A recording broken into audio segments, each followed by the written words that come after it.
ആലപ്പുഴ എഴുപുന്നയിൽ ക്ഷേത്രത്തിലെ തിരുവാഭരണം മോഷണം പോയ കേസിൽ കീഴ്ശാന്തി രാമചന്ദ്രൻ പോറ്റി പിടിയിൽ. എറണാകുളത്ത് നിന്നാണ് ഇയാൾ പിടിയിലായത്. വിവരങ്ങളുമായി ആലപ്പുഴയിൽ നിന്ന് മനീഷ് മഹിപാൽ ചേരുന്നുണ്ട്.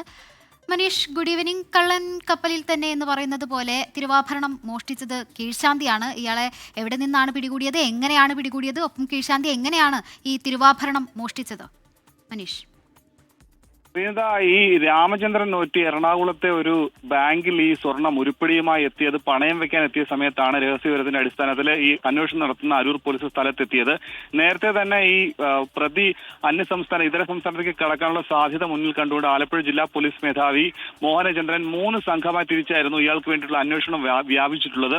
വിഷു ദിനത്തിൽ വേണ്ടിയിട്ടായിരുന്നു എഴുപുന്നയിലെ മഹാവിഷ്ണു ക്ഷേത്രത്തിൽ, ശ്രീനാരായണപുരം മഹാവിഷ്ണു ക്ഷേത്രത്തിൽ തലേ ദിവസം മേൽശാന്തി അവധി അതിനെ തുടർന്ന് കീഴ്ശാന്തിയുടെ പക്കൽ 20 പവൻ വരുന്ന ഈ ആഭരണങ്ങൾ ഇയാൾക്ക് നൽകിയത്. പക്ഷേ ഈ വിഷുദിനത്തിന്റെ തലേന്ന് ഇയാൾ ഈ ആഭരണങ്ങൾ വിഗ്രഹത്തിൽ ചാർത്തിയ ശേഷം പിന്നീട് വിഷുദിനം കഴിഞ്ഞ് ഉച്ചപൂജയ്ക്ക് ശേഷം വൈകിട്ടോടുകൂടി തിരികെ കൊടുക്കേണ്ടതാണ്.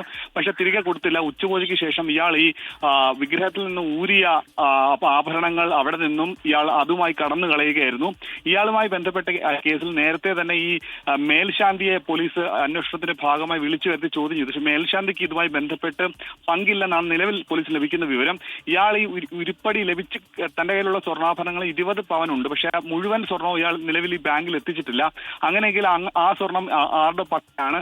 ഒപ്പം തന്നെ ഈ ക്ഷേത്രത്തിൽ നിന്നും ഇയാൾ ഈ ആഭരണങ്ങൾ മോഷ്ടിക്കുന്ന സമയത്ത് ക്ഷേത്രം ഭാരവാഹികളുടെ ആരുടെയെങ്കിലും സഹായം ഇയാൾക്ക് ലഭ്യമായിട്ടുണ്ടോ തുടങ്ങിയ കാര്യങ്ങൾ പോലീസ് അന്വേഷിക്കുകയാണ്. നിലവിൽ ഇയാളെ എറണാകുളത്ത് നിന്നും അരൂരുള്ള ഇയാൾ പോലീസ് സ്റ്റേഷനിലേക്ക് ഇയാളെ എത്തിച്ചുകൊണ്ടിരിക്കുകയാണ്. ശ്രീനിത.